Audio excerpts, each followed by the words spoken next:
Well, g'day. Hi everyone. Well, in this episode we're going to show you the southwest corner of WA, and we're going to start here at Wave Rock. Yes, we are. We came in here last night. Yes. And we haven't been booking ahead just so we can change our plans every 5 minutes. And of course the caravan park was booked out.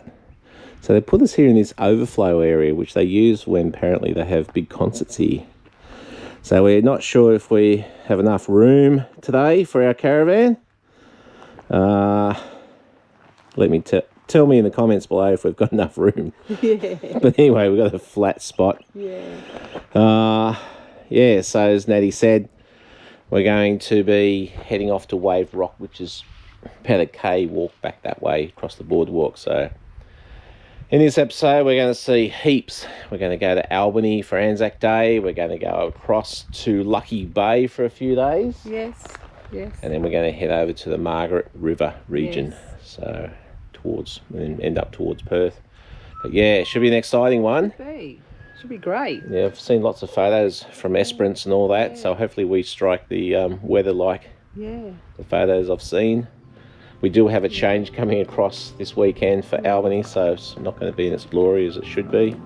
But anyway, it's going to be a great episode. So come along and let's see what this beautiful part of Australia has to offer.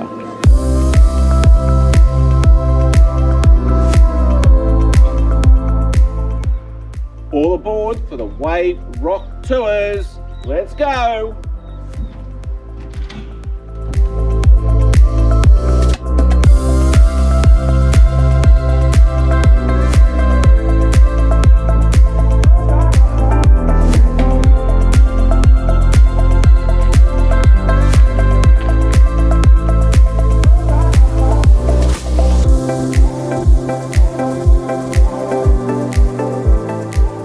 So we've arrived here at the Hippos Yawn, and as you can see, it certainly looks like a big hippo.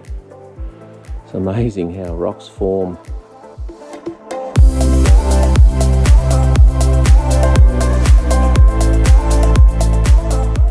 As you walk up inside the hippo's mouth, am I looking at his tonsils? How cool is this? There's a couple of passageways each side of his tonsils.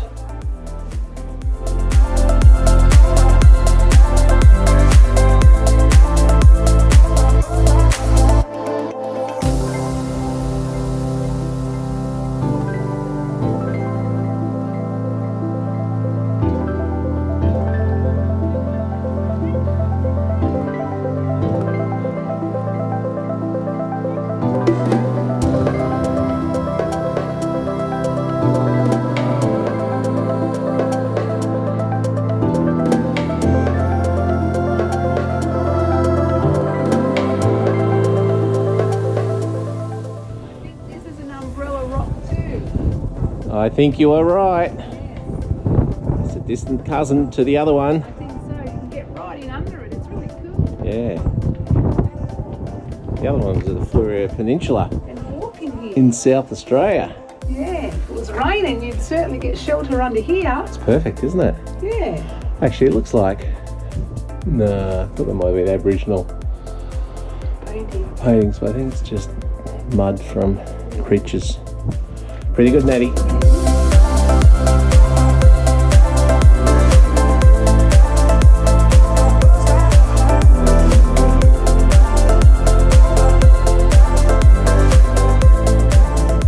How's that for a view? We're standing here right on top of Wave Rock. So good. Wasn't too bad to climb, actually.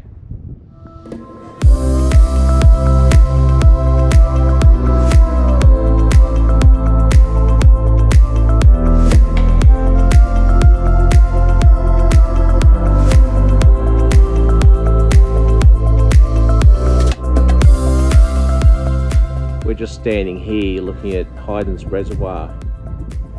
Looks like the catchment area is the rock. When it rains, runs down the rock, goes into their dam. How clever is that? just looking at the shape of the rock, most water would fall over there and go down the dam there. However, there's a natural valley that occurs here for all the water that's running on this side of the rock. Will form into the valley and head down that way. Such a perfect rock to catch water. And another invention that they've come up with is building this rock wall that runs around the side of the wave rock itself, and it channels the water across into the reservoir. It's just talking about the age of Hyden rock. It has a long history going back 2.64 billion years. The rock itself originated 120 to 130 million years ago. It has been exposed for about 60 million years. Cool. Wave rock is the best known feature of Hyden rock. It is a concave wall of granite or flared slope.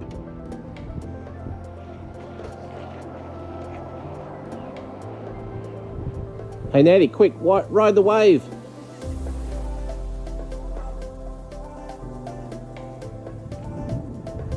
So how amazing is wave rock? To think it's naturally formed. Incredible. Well, that's a wrap, guys. We've How been awesome. up on Wave Rock. We've walked all around the top of it. We've seen the wave over there. Yeah, It's been great. truly amazing, wasn't it? Yeah, it was great. Put on the tick list. Yes, if you can get out here, definitely make the trip. It's in the middle of nowhere, but Yep, and let us know in the comments if you would climb Wave Rock. yes. Yes. We're just here at the Humps Reserve and Mulka's Cave. Mulka's Cave is one of the most significant Aboriginal rock art sites in Australia. A total of 452 motifs have been recorded in the 3 chambers.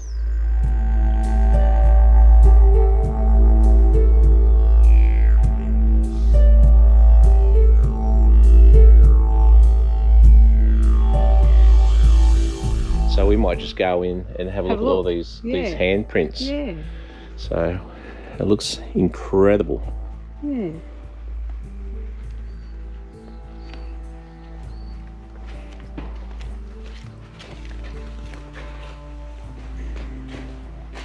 Oh, wow. Wow, I see a handprint up there. There's one up there, there's one there, there's a couple there, there's a few of them actually. Isn't there? Yeah. There's one just up here that you can see. You can just see the hand, the fingers Yep. up there. There's one there Mm-hmm. that you can just see as well. Incredible. Yeah, That's what they're saying, because he was so tall, the yeah. average man couldn't reach this height. No. So normally how they do put handprints on the walls is they fill their mouth with the clay mixture and then spray, put their hand down as a stencil, and then just sort of spit the clay all over it. There's a good one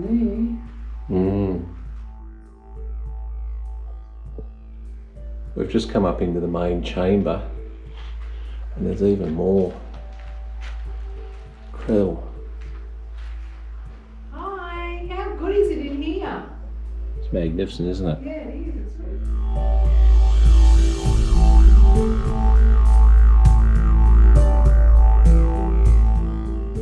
When you stand behind the cave, it all becomes very clear of how the cave was formed.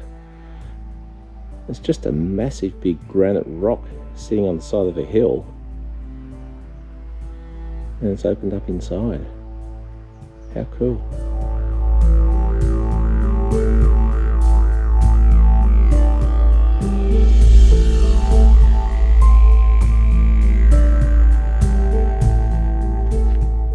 This morning we've driven about 50 k's east of Hyden to check out the state barrier fence. Yes. Yep, the state barrier fence was once known as the rabbit-proof fence, Correct. and it was built in 1901 Yes. through to about 1907. 1907.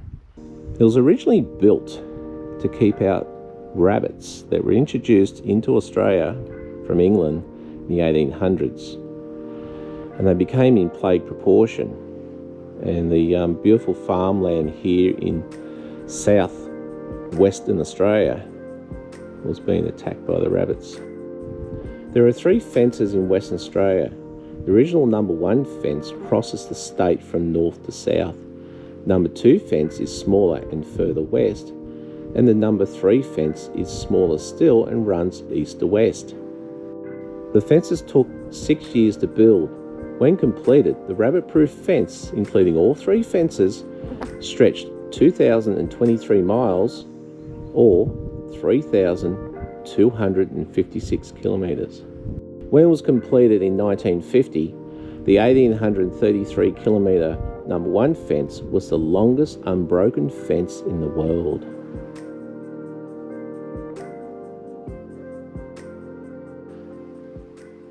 There was actually an Australian movie made, Rabbit Proof Fence, in 2002. It was based on a true story and the book that was written in 1996. The book was actually written by Doris Pilkington Garimara.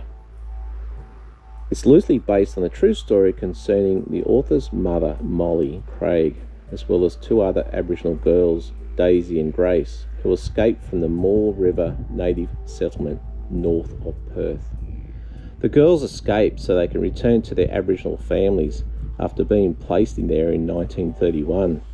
The film follows the Aboriginal girls as they walk for 9 weeks along 1,500 miles or 2,400 kilometres of Australian rabbit-proof fence to return to their community at Jigalong while being pursued by enforcement authorities.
From the church, and she was telling me when this building was just first built, they didn't have any window coverings. They just had calico with sugar hanging down, and the flooring was no floor. It was just limestone and all that, just patted all down like that. And she said she thinks they used to bring their own chairs. No way. Yeah.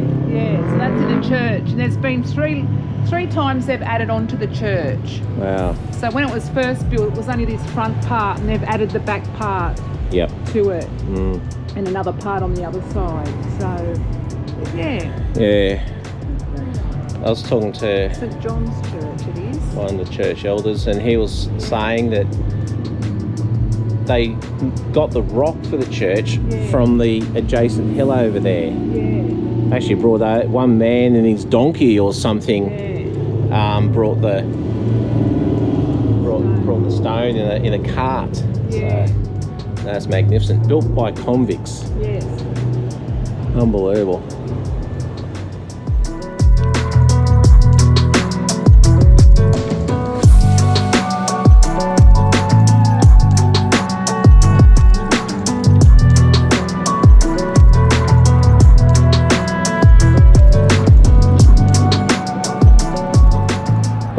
Guess who we've found here? Hi. What's going on? I'm stuck. No way. I am stuck. What crime did you commit? I took I took some bread from somebody. Probably. I was starving, so I took some bread. Oh dear. You'll be whipped soon. I hope so.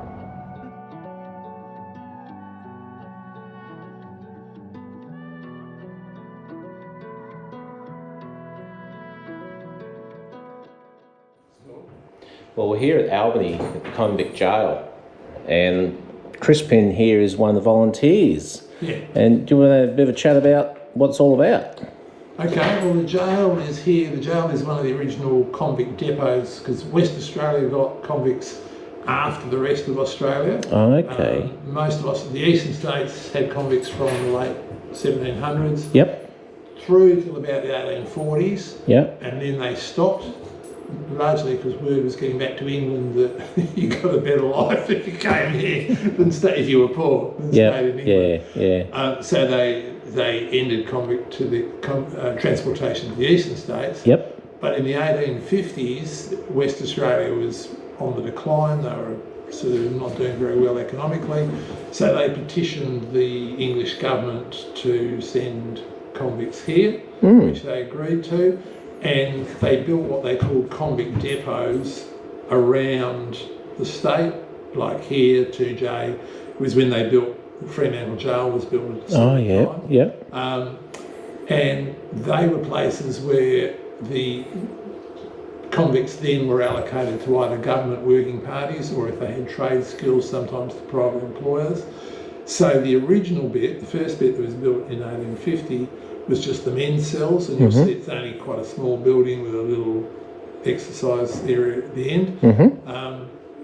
The security was the fact that you were here. You could get out, but where were you going to go? So they didn't have much in the way of security. In the 1870s, 20 years later, in the early 1870s, transportation ceased. They decided they were doing well enough to stand on their own 2 feet. Yep. And this then became the town jail, and they built the rest of what you're going to see as you go around. Fantastic. It was the town jail until the 1830s. Then it closed down. They called for tenders to demolish it twice, but because it was the Depression, they couldn't get anybody who could do it. That's the only reason it's still here. It then became a public works depot till the early 1960s. And in the 1960s, it was left empty for a while. Yep. And then the Albany Historical Society said, we can't let this go, and they turned it into a museum. And it's been a museum ever since. Fantastic. So that's, Oh, well. that's what you're going to see. That's awesome, isn't it? Well, thanks, Crispin. That's all right. It's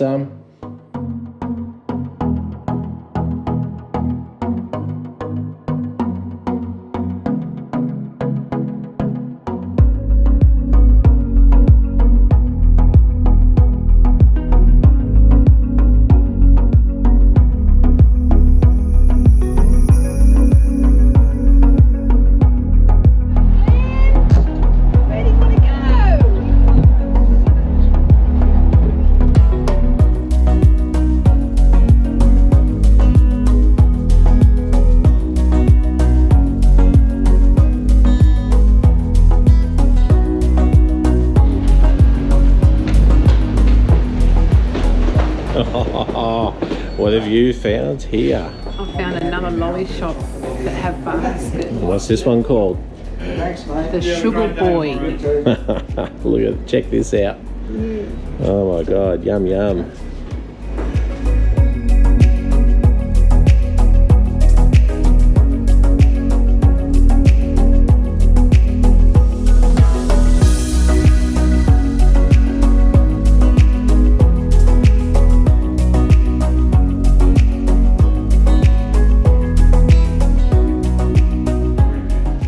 Look what I found. Coloured pencils. Oh, how good. We can just colour in this afternoon. Nah, they're chocolate. No way. Yeah, they are. Wow. A good old gollywog. Oh, aren't they beautiful? So good.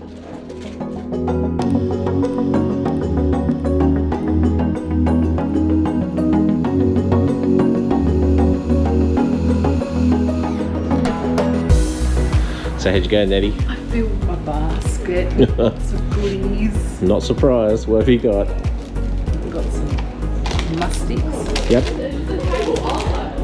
milk bottles, Yep. flying saucers, Oh, wow.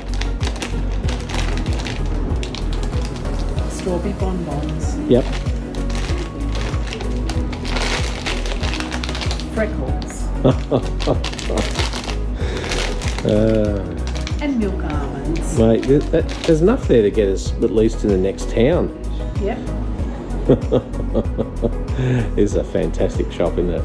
So beautiful. I've got my bag full of my goodies and my treats.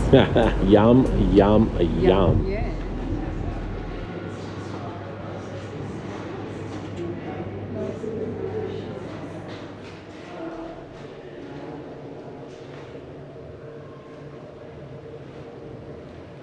This is amazing, isn't it? Yes. We are at Albany's historic whaling station. And we're in the shell room. You should see some of the shells. They're absolutely amazing. The colours and the size of them. All different styles of them. It's a collection that was put together by Yeah. Hilda Hocker. Yeah. She's been collecting for 60 years all around Australia. And apparently her grandfather, William Cooper, worked at the whaling station here. And she's sort of put a collection on display here under care of the Whaling Station Museum. But it is truly amazing, the amount of, not only the amount of shells that she's collected, but also the way they've displayed them. Yeah. It's incredible.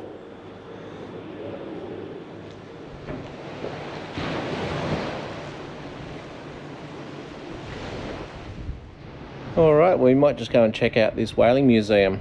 We're just here looking at the last whaling vessel ever in Australian waters. This one was decommissioned in 1978, November, I believe. 1978, when the whaling was banned in Australia. Yes, that's correct. This whole place tells the story, apparently. We're just going to have a look how it all fits together.